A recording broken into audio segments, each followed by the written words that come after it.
Hello, today I'm going to tell you all about how I'm getting started with FPV in 2025. Now, coming from nothing, this is obviously going to involve spending money, so here's what I had to buy.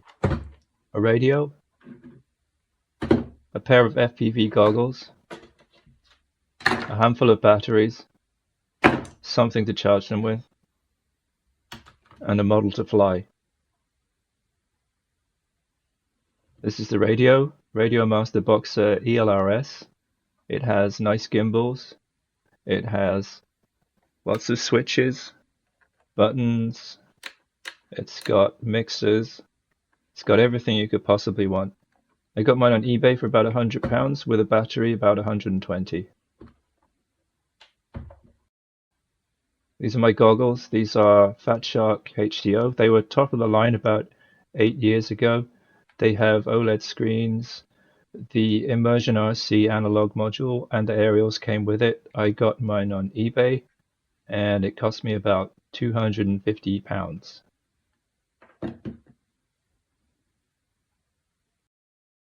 1S LiPO flight batteries. These cost about £4 each. These ones are AlienRC 450 mAh, 150C the discharge rate. High voltage, these will charge up to 4.3 volts. They have the BT2.0 connector, but these aren't the ones recommended by Betafpv. More on that later. Battery charger is the ViFly Whoopstor 3. It's for charging up and safely discharging LiPo batteries. They cost about £25.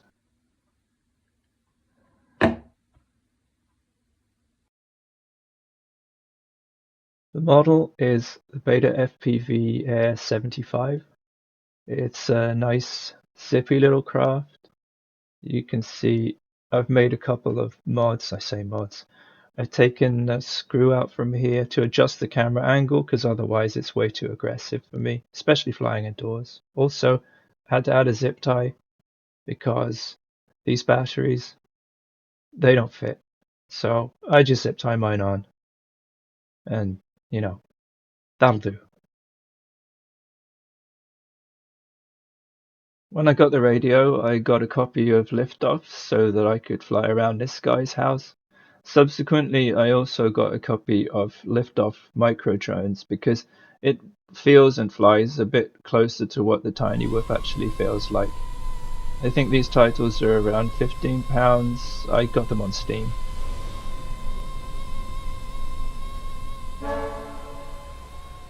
As well as the radio, the other place I chose to spend money was on the goggles. Now, I did spend quite a bit for a pair of second-hand analog goggles.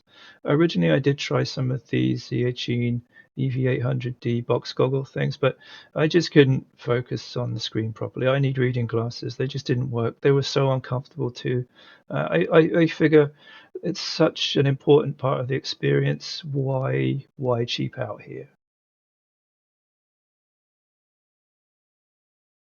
I got the tinywhoop because even though I want to fly 5-inch quads and do freestyle like all the cool kids do, the sad reality for me is that there's very few places where I can actually fly something that big around here.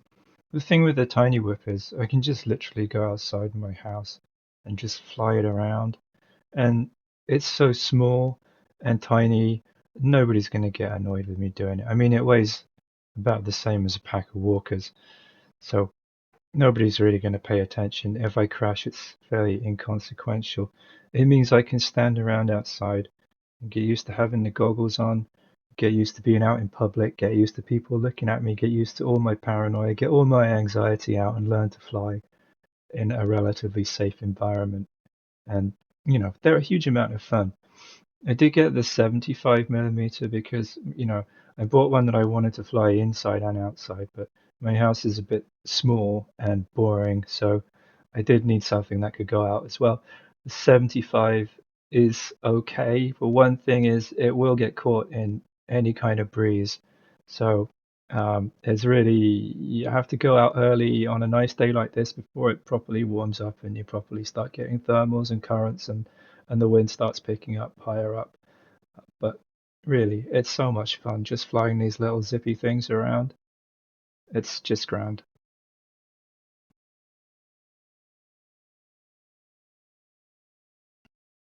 So adding it all up, I'm in about £500 at the moment. In my experience, when starting a new hobby, £500 is usually the starting off and having a good time point. It's always possible to go a bit cheaper, but I generally find that when going cheaper means compromises, and the compromise is going to affect the starting experience, which I think is so important. It's really worth spending a reasonable amount right off the bat. I'm really happy with these choices.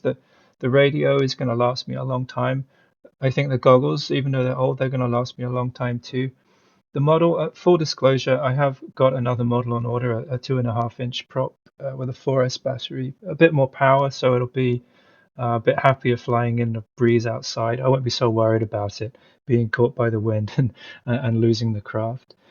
So there you go. That's how I'm getting started with FPV in 2025, and you can do it too. Though I'll warn you, it's really, really quite addictive.